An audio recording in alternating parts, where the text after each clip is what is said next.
నమస్తే, welcome to ఫోర్సైట్స్ TV. కాకతీయుల పేరు చెబితే ముందుగా గుర్తుకొచ్చేది అద్భుతమైన శిల్పకళా సంపద. కాకతీయులు శివుణ్ణి ఆరాధించేవారు.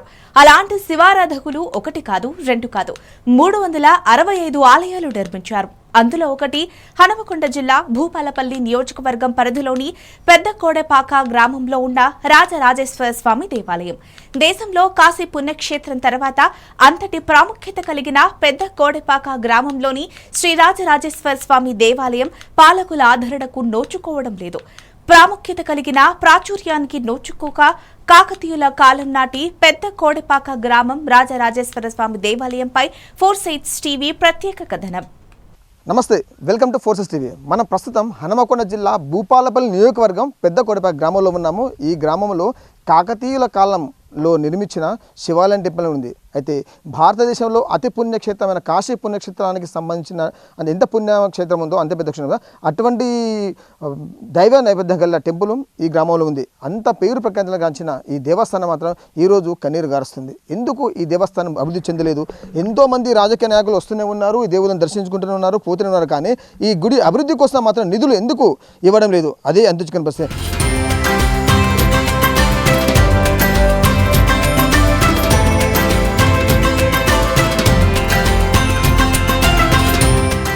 ఓరుగల్లును రాజధానిగా చేసుకొని పాలించిన కాకతీయులది గొప్ప చరిత్ర. తెలంగాణ నలుదిశలతో పాటు తెలంగాణ ప్రాంతాన్ని దాటి ఆంధ్రాలోనూ కాకతీయుల పాలన కొనసాగింది.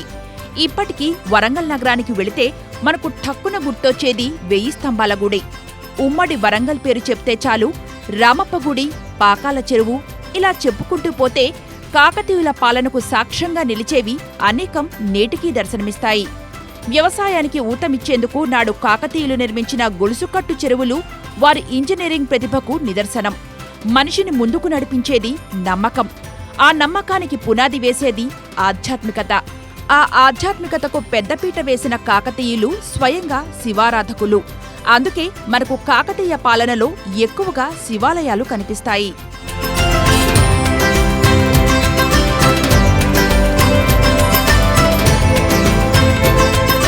కాకతీయుల పాలనలో కనిపించే శివాలయాల్లో నేటి హనుమకొండ జిల్లా భూపాలపల్లి నియోజకవర్గం పరిధిలోని పెద్దకోడెపాక గ్రామంలో ఉన్న శ్రీ రాజరాజేశ్వర స్వామి దేవాలయం చాలా ప్రాముఖ్యత కలిగింది. కాకతీయుల కాలంలో నిర్మించిన ఈ ఆలయంలో భక్తుల కోరికలు తీర్చే అమ్మవారు వారాహి రూపంలో దర్శనమిస్తారు. బ్రాహ్మణి, వైష్ణవి, మహేశ్వరి, ఇంద్రాణి, వారాహి, కౌమారి, చాముండి, నారసింహి, వినాయకిగా పిలువబడే సప్తమాత్రికల్లో వారాహిదేవి అమ్మవారిని ఒకరుగా చెప్తారు. ఈ సప్తమాత్రికలు విష్ణుమూర్తి అవతారాల నుంచి ఉద్భవించినవారుగా పురాణాలు చెప్తున్నాయి. వీటిల్లో వారాహి అవతారం ప్రత్యేకమైనది. సప్తమాత్రికులు అంటే ఈ సప్తమాత్రికులు ఎట్లా వస్తారు అంటే ఇందులో మొదటిగా బ్రాహ్మణి దేవి, వైష్ణవి, మహేశ్వరి, ఇంద్రాణి, కౌమారి, వారాహి అమ్మవారు. ఇక్కడ చూడండి మీరు, వారాహి రూపంలో ఉంటుంది.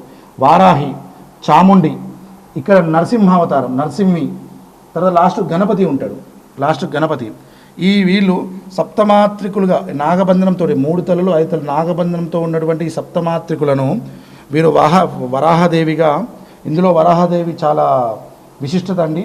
విష్ణుమూర్తి అవతారాల నుంచి ఉద్భవించింది వీరందరూ. బ్రహ్మ నుండి బ్రాహ్మిణి, విష్ణు నుండి వైష్ణవి, పరమేశ్వరుని నుండి మహేశ్వరి, ఇంద్రుడి నుండి ఇంద్రాణి, వరాహావతారం నుండి వరాహి, స్కందవతారం నుండి కౌమారి, నరసింహావతారం నుండి నరసింహి, వినాయకుడిగా ఈ సప్తమాత్రికులు ఉద్భవించారు. వారిలో వారాహి అవతారం ప్రత్యేకత. ఆమె వారాహదేవిగా పిలువబడుతుంది.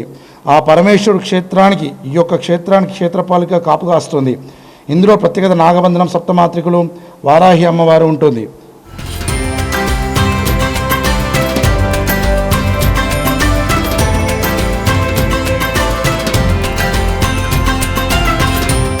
ఇక శ్రీ రాజరాజేశ్వర స్వామి దేవాలయం విషయానికి వస్తే ఇందులో మీరిప్పుడు చూస్తున్నదే పెద్ద కోడెపాక గ్రామంలో కాకతీయుల కాలంలో నిర్మించిన శ్రీ రాజరాజేశ్వర స్వామి దేవాలయం.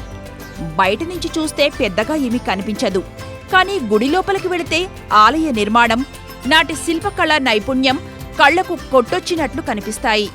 మనం లోపలికి వెళ్ళేసి ఈ కాకతీయుల కాలం నాడు ఏర్పాటు చేసిన ఈ ప్రముఖ ప్రఖ్యాతిగాంచిన ఈ దేవస్థానాన్ని చూపించే ప్రయత్నం చేద్దాం. మనం లోపలికి వెళ్తున్నాము. మన లోపలికి వెళ్తూనే కనబడుతుంది మన ఫస్ట్ మొదలుగా నంది కనబడుతుంది. వెనక్కి తిరిగి చూస్తే మాత్రం సూర్య భగవంతుడు అంటే ముగ్గురు దేవతల ఆనవాళ్ళు ఉన్నట్టు, అంటే సూర్య భగవంతుడు, అలాగే మహావిష్ణువు, శివుడు, ఈ ముగ్గురు దేవతలు ఇందులో ఉన్నట్టు మాత్రం మనకు చెప్పడం జరుగుతుంది. ఏదేమైనా మాత్రం మనం చూసుకోవచ్చు. వెనక్కి చూసుకుంటే మాత్రం ఇది ముఖద్వారానికి సూర్యుడు వచ్చేసి సూర్య నమస్కారం చేసిన విధంగా ఫస్ట్ ఏదైనా తీసుకుంటామో అదేవిధంగా మన కళ్ళ ముందు కనబడుతుంది సూర్య భగవాన్ కనబడుతుంది. మన ముందుకు సూర్య భగవంతుని ఫస్ట్ దర్శించుకునే బద్దం ఉన్నాడు. అంటే తూర్పు ముఖ ద్వారం చూసుకునే తర్వాత ఫస్ట్ మనకు సూర్య భగవాన్ దర్శించుకునే విజువల్స్ చూపిస్తూనే ఉన్నాం. అంతేకాకుండా లోపలికి వచ్చిన తర్వాత లోపలికి వెళ్ళే నేపథ్యంలో సూర్య భగవాన్ దర్శించుకున్న కనుక మన ముందుకు నంది కనబడుతుంది. ఇది కాకతీయుల కాలం నాడు ఏర్పాటు చేసిన నంది ఇది. దీని తర్వాత లోపలికి వెళ్ళిన తర్వాత మన లోపల ఆలయ అర్చకులు లోపల ఉన్నారు. లోపలికి వెళ్ళి అన్ని విజువల్స్ చూసిన తర్వాత ఆలయ అర్చకుని అడిగి తెలుసుకునే ప్రయత్నం చేద్దాం. ఏంటి ఇంత ప్రఖ్యాతించిన దేవస్థానానికి ఎందుకు ఈ అభివృద్ధి చెందట్లేదు, అధికారికంగా కానీ ఇది ప్రజాప్రతినిధులు కానీ ఎందుకు ఈ గుడిని డెవలప్ కోసం నిధులు కేటాయించలేదు తెలుసుకునే. సుమారు 1000 ఏళ్ల కిందట దేవతామూర్తుల విగ్రహాలను సుందరంగా చెక్కారంటే నాడు శిల్పకళా వైభవం ఎంత గొప్పగా ఉండేదో అర్థం చేసుకోవచ్చు. ఈ గుడికి వచ్చిన వారికి కోరిన కోరికలు తీర్తాయన్న నమ్మకం భక్తుల్లో ఉంది. అందులో సుదూర ప్రాంతాల నుంచి కూడా భక్తులు ఇక్కడికి వస్తూ ఉంటారు. పెద్దకొడపాక గ్రామంలో ఒక శివాలయం ఉంది. ఇది చాలా కాకతీయుల కాలం నాటి గుడి. ఇక్కడ మహిమ ఏంటి అంటే మనం ఏదైతే కోరుకుంటామో అది ఆన్ ది స్పాట్ అనేది జరిగిపోయిద్ది. అది మా తాత ముత్తాతల దగ్గర నుంచి వస్తుంది. ఇది చాలా పురాతన కాలం నాటి టెంపుల్. సో దీన్ని కొంచెం అభివృద్ధి చేస్తే పెద్దకొడపాక గ్రామంలో శివాలయము పురాతనమైనది. ఈ దేవుణ్ణి దర్శించుకుంటే అందరి కోరికలు నెరవేరుతాయి. నాకు కూడా ఈ దేవుణ్ణి దర్శించుకున్న వెంటనే కోరిక నెరవేరింది. కాబట్టి మేము మా కుటుంబ సభ్యులందరం ఈరోజు ఈ శివాలయంలో దర్శనం చేసుకోవడానికి వచ్చాము. ఈ శివాలయాన్ని ఇంకా మెరుగుపరిచి అభివృద్ధి చేయాలని కోరుకుంటున్నాను.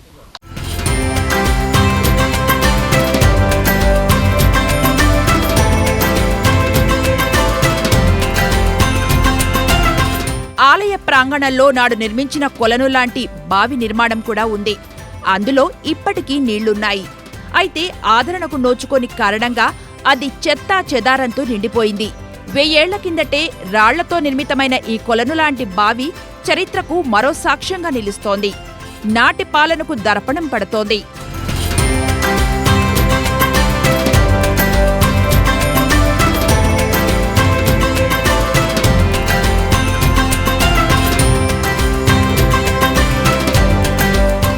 ప్రభుత్వ పరంగా ఆదరణ లేని ఈ ఆలయంలో ప్రతి ఏటా శివరాత్రి సందర్భంగా వేడుకలు వైభవంగా నిర్వహిస్తారు. కారు చీకట్లు కలిగిన అమావాస్యను పారద్రోలేలా దీపాలను వెలిగిస్తారు. అవి శివునికి స్వాగతం పలుకుతున్నట్లుగా కనిపిస్తాయి.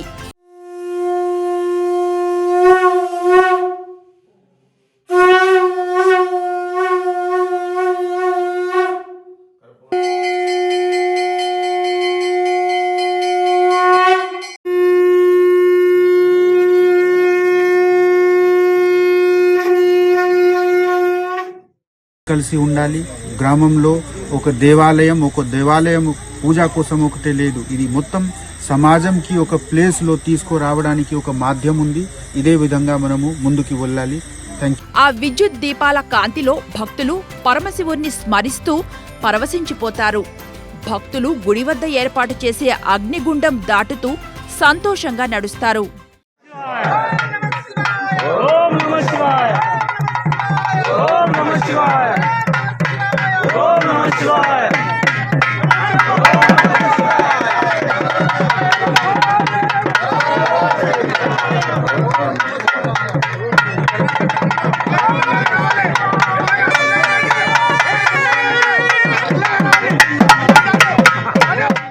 సాక్షాత్తు పరమశివుడు కొలువై ఉన్న కాశీ పట్టణానికి క్షేత్రపాలికగా వారాహిదేవిని కొలుస్తారట. చాలా చోట్ల శివుడే క్షేత్రపాలకుడిగా ఉంటాడు. కానీ పరమశివునికి ఈ వారాహిదేవి క్షేత్రపాలికగా ఉంది. కాశీపట్టణం, ఆ తర్వాత ఇక్కడి పెద్దకోడిపాక గ్రామంలోని శ్రీ రాజరాజేశ్వరి స్వామి ఆలయానికి క్షేత్రపాలికగా, తంజావూర్ బృహదీశ్వరాలయానికి ఈ మాత క్షేత్రపాలికగా కాపలా కాస్తుందట. తంజావూర్ భువదీశ్వరాలయంలో ఈ అమ్మవారికి ఒక ప్రత్యేక ఆలయమే ఉంది. ఇంతటి పేరు ప్రఖ్యాతులు కలిగిన అమ్మవారి ఆలయం ఉమ్మడి వరంగల్ జిల్లాలో ఉండటం నిజంగా చాలా విశేషం. అయితే ఈ గుడికి శాంపేట మండలంలో చాలా ప్రత్యేకత ఉంది. ఈ గుడిలో ఏంటంటే ప్రతి పండుగకు గత 50-60 ఏళ్ళ నుండి కూడా చాలా ప్రత్యేకమైన గుడి. మండలంలోనే పెళ్ళి కాని పిల్లలు కానీ, తర్వాత పెళ్ళి లేట్ అయినా, పిల్లలు కాకపోయినా కూడా ఈ గుడిలో వచ్చి పూజలు చేస్తుంటారు. చాలా అందరికీ కూడా చాలా నమ్మకము ఈ గుడి పైన. అంతా బాగానే ఉన్నది కానీ గుడికి సంబంధించిన కొత్త కన్స్ట్రక్షన్స్ కానీ డెవలప్మెంట్స్ కానీ లేదు. సో దాతలు ముందుకు వచ్చినా కూడా కొంత గవర్నమెంట్ సపోర్ట్ కూడా ఉండాలి కాబట్టి ఆ వేళ ప్రయత్నం చేయాలి. అధికారులు కానీ, జిల్లా స్థాయి అధికారులు కానీ అందరూ కూడా చేయాలని నేను ఆశ. ఇంత ప్రాసెస్ ఉన్నది, చాలా గొప్ప చరిత్ర ఉన్నది దీనికి. కానీ దీన్ని ఏంటంటే దీన్ని ఎవరు కూడా పట్టించుకోవట్లేదు. ఈ రాజకీయ నాయకులు కానీ, లోకల్ స్థానికంగా ఉన్న ఎమ్మెల్యే వాళ్ళు కానీ వాళ్ళ దృష్టికి పోతలేదా, మరి పోయినా కూడా దీని మీద కాన్సన్ట్రేషన్ చేస్తలేరా అన్నది అదే అర్థమవుతలేదు. ఈరోజు కూడా మేము ఒక శుభకార్యం అనుకొని మేము వరంగల్ నుంచి ఇక్కడికి చాలామంది ప్రజలు వస్తుంటారు. మాకు ఒకసారి తెలిసింది ఇక్కడ ఒక టెంపుల్ ఉందని. ఆ వరంగల్ నుంచి వచ్చాము. ఈరోజు వచ్చి ఇక్కడ అయ్యగారిని కలిసి దేవుణ్ణి పూజించుకొని అభిషేకం చేసుకున్నాము. ప్రతిసారి వచ్చినప్పుడు చాలా ఆనందంగా సంతోషంగా ఉంటుంది. అంటే ఈ నిర్మానుష్యమైన ప్రదేశము, తర్వాత పక్కకు చెరువు, ఇక్కడికి రాగానే ఒక ఆధ్యాత్మిక అనుభూతి కలుగుతుంది. ఇది దూరం ఉండడం ఒకటి, అంటే ఐసోలేటెడ్ ప్లేస్లో ఉండడం వల్లనే జరగలేదేమని అనుకుంటున్నా. ఈ మధ్యలో అయ్యగారు శివరాత్రికి సిపి గారు పెద్ద అధికారులు వస్తున్నారు. ఈ కలెక్టర్ గారికి ఇట్లా ఇంట్రెస్ట్ తీసుకుంటే డెవలప్ అయితే గ్రామ ప్రజలు కూడా దీని మీద ఇంట్రెస్ట్ తీసుకోవాలని భక్తులుగా మేము కోరుకుంటున్నాం. పట్టించుకునేవారు ఎవరు లేరు, ఊళ్ళేవారు లేరు, ఎవరు లేరు. ఎమ్మెల్యేలు కూడా వస్తాను, దీనికి ఎవరు ఒకరు పనుసిచ్చి మంచిగా చుట్టూ పరాడు పెడదామనే ఆలోచన కూడా లేదు. అయ్యగారు దీన్ని చాలా ఖర్చు ఆయన జేబు నుంచి కూడా పెట్టుకుంటా, ఒక ఊడ్చడానికి ఒక మనిషిని పెట్టుకుంటా ఈ గుడి డెవలప్ కావాలని చెప్పి అనే ఆలోచనతోని చాలా పడతాడు. ఇప్పటి వరకు అయితే ఇక్కడికి వచ్చిన వాళ్ళు అయితే మంచి జరుగుతుందని ఎక్కడెక్కడి వాళ్ళైనా గుడికి ఆడికే వస్తాను. వాళ్ళు అనుకున్న కోరిక అయితే మంచి జరుగుతుంది. అంతటి పేరు ప్రఖ్యాతులుగాంచిన కాకతీయ శిల్పకళా సంపద ఇప్పుడు అభివృద్ధికి ఆమడ దూరంలో ఉంది. రాజకీయ నాయకులు తమ లబ్ధి కోసం ఇక్కడికి వచ్చి పూజలు చేసి ఆలయాన్ని అభివృద్ధి చేస్తామని హామీ ఇవ్వడం జరుగుతుంది. ఎట్టకేకలకు మనం గర్భగుడి లోపలికి వచ్చాము. గర్భగుడి లోపల శివలింగం ఏ విధంగా ఉంటుంది, ఆ పూజలు ఏ విధంగా చేస్తారు, ఈ నిత్య పూజలు ఆ అర్చకుల ఆధ్వర్యంలో ఏ విధంగా కొనసాగుతుందని తెలుసుకునే ప్రయత్నం చేద్దాం. మనం గర్భగుడికి వచ్చాము. ఒకసారి విజువల్ చూసుకోవచ్చు. విజువల్స్లో అంటే కాళహస్తిలో ఏ విధంగా గర్భగుడి ఉంటుందో ఆ రూపాన్ని చూపిస్తూ ఇక్కడ ఈ గర్భగుడి ఉంది. ఈ గర్భగుడి ప్రత్యేకత ఏంటి, ఈ శివనామస్మరణానికి ప్రత్యేకత ఏంటి తెలుసుకునే ప్రయత్నం చేద్దాం. అయ్యగారు చెప్పండి, ఈ ప్రత్యేకత ఏంటి? ఇది జలజ్యోతిర్లింగం అండి. ఇది జలజ్యోతిర్లింగం. ఉదయం మనము 6 గంటలకు అభిషేకం చేస్తూ ఉంటే ఆ యొక్క సూర్యకిరణాలు డైరెక్ట్ లింగాన్ని తాకుతాయి. ఆ తాకడం వల్ల దీన్ని జలజ్యోతిర్లింగంగా పిలువబడుతుంది. ఉదయం నిత్యం అర్చన అభిషేకాలు జరుగుతాయి. ఆ తర్వాత 11 వరకు అభిషేకాలు జరుగుతాయి. 11 నిత్యం నైవేద్యం పెడతాం మేము. ఇది ధూపదీప నైవేద్య స్కీమ్లో రాజశేఖర రెడ్డి గారి ఆధ్వర్యంలో అప్పుడు ధూపదీప నైవేద్య స్కీమ్లో పెట్టడం జరిగింది దేవాలయాన్ని. ప్రజెంట్ ధూపదీప నైవేద్య స్కీమ్లో మాత్రమే ఉంది దేవాలయము. నిత్యము మా వంశాచార్య ప్రకారం మా తాతగారు మా నాన్నగారితో నేను చేస్తున్నాను దీన్ని. ప్రజెంట్ దీని ఇప్పుడున్న పరిస్థితి ఏంటి అంటే దీని యొక్క భక్తులు రావడం జరుగుతుంది చాలామంది. ఈ యొక్క గుడి డెవలప్మెంట్ కోసం నేను తాపత్రయపడుతున్నాను. ఈ రోజు వరకు కూడా ప్రతి ఒక్కరు ఈ దేవాలయం నా ద్వారానే ముందుకు కొనసాగడం జరుగుతుంది. ప్రతి ఒక్కరి ఉదయం పూజలు కానించి ప్రతి ఒక్కరు శివరాత్రి అయిన మహాశివరాత్రి సందర్భంగా నేను ఇక్కడ అగ్నిగుండాలు చేసి నిర్వహిస్తాను. నాకున్న పరిచయాలు ఇప్పుడు కమిషనర్ గారు కావచ్చు, కలెక్టర్ గారు కావచ్చు, ఎవరినైనా కూడా ప్రతి ఒక్క పండుగకి నేను తీసుకురావడం జరుగుతుంది దేవాలయానికి. నా యొక్క అంత సహాయకంగా నేను ఒక గుడికి ఈ గుడిలో అర్చకునిగా కాకుండా ఈ గుడి నాది, మనది, గుడి బాగుంటే మన ఊరందం మనంతా గ్రామం అంతా బాగుంటుంది, మన ప్రపంచం అంతా రాష్ట్రం అంతా బాగుంటుంది అని చెప్పేసి ఆయన బాగుంటే మనం బాగుంటుందనే ఒక కాన్సెప్ట్ తోటి నేను నిత్యం శివాలయంలో ఈ అర్చన చేస్తూ. కానీ హామీలన్నీ నీటి మీద రాతలుగా మారుతున్నాయి. తెలంగాణ ప్రత్యేక రాష్ట్రంగా ఏర్పాటైన తర్వాత కాకతీయుల కాలం నాటి శిల్పకళా సంపదకు, నాటి దేవాలయాలకు గుర్తింపు లభిస్తుందని ఆశించిన ప్రజలకు భంగమే ఎదురైంది. తెలంగాణ రాష్ట్రం ఏర్పాటైన తర్వాత స్పీకర్గా చేసిన మధుసూదనాచారి ఇక్కడి నుంచి ఎమ్మెల్యేగా గెలిచినవారే. ఆయన ఇచ్చిన హామీలు కూడా కార్యరూపం దాల్చలేదు. 1000 సంవత్సరాల నుంచి 1200 సంవత్సరాల మధ్యలో వాళ్ళు ఓరుగలు సామ్రాజ్యాన్ని, అంటే ఇప్పుడున్న ఉమ్మడి తెలంగాణ ఆంధ్రప్రదేశ్ సామ్రాజ్యాన్ని ఓరుగలు సామ్రాజ్యం ఉండేది. అది కాకతీయుల సామ్రాజ్యం. ఇక్కడ నుంచి ద్రాక్షారామం వరకు వాళ్ళు ఎక్కువగా శివారాధన చేసేవాళ్ళు కాకతీయులు, ప్రతాపరుద్రుడు వీళ్ళందరూ కలిసి.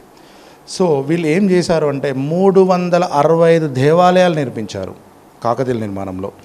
300 సంవత్సరానికి 365 దేవాలయాలు నిర్మించారు. అంటే ఈరోజు దర్శనం చేసుకున్న దేవాలయాన్ని మళ్ళా 365 రోజులకు, అంటే సంవత్సరానికి, ఒక సంవత్సరంలో దర్శనం చేసుకునేవాళ్ళు. అలా మా యొక్క ఈ చరిత్ర ఆనవాళ్ళు ఏంటంటే రామప్ప 1000 స్తంభాల గుడి కన్నా ముందు నిర్మించిన దేవాలయము ఈ యొక్క మా యొక్క పెద్దగొడపక శివాలయంలో ఉన్న దేవాలయము.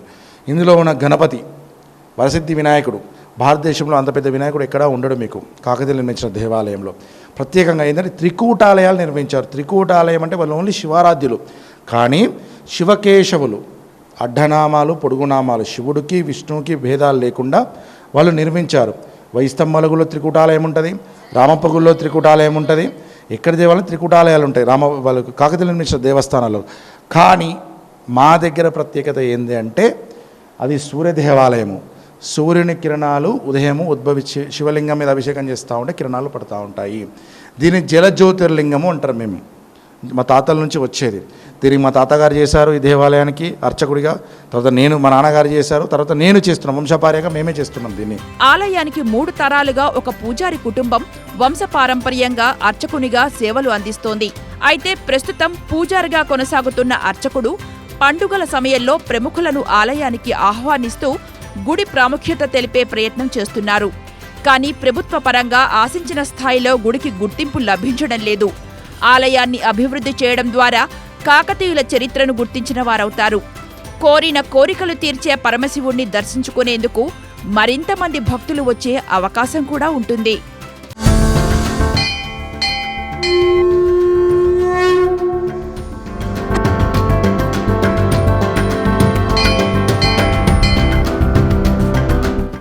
చూశారు కదా, ఉమ్మడి వరంగల్ జిల్లాలో కాకతీయుల కాలం నాటి పుణ్యక్షేత్రము.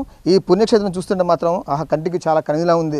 నాకు తెలిస్తే మాత్రం చూసిన కళ్ళను పండగ, చూడని కళ్ళను దండగ అనుకోవచ్చు ఈ దేవస్థానం చూస్తుంటే మాత్రం. ఏదేమైనా మాత్రం రాష్ట్రం సాధించుకున్నామో. రాష్ట్రంలో ప్రస్తుతం కొండ సురేఖ దేవాదాయ శాఖ మంత్రిగా కొనసాగుతున్నారు. ఇప్పటికైనా కొండ సురేఖ గారు మంత్రి గారు స్పందించాలి. కాకతీయ కాలం నాటి ఈ శిల్పకళ సంపదను అభివృద్ధి చేసి రానున్న రోజుల్లో భావితరాలకు ఈ దేవస్థానాన్ని మనం చూపించామే విధంగా ముందుకెళ్దాం. కెమెరామెన్ బాల్తో సుధాకర్, 4S TV, వరంగల్.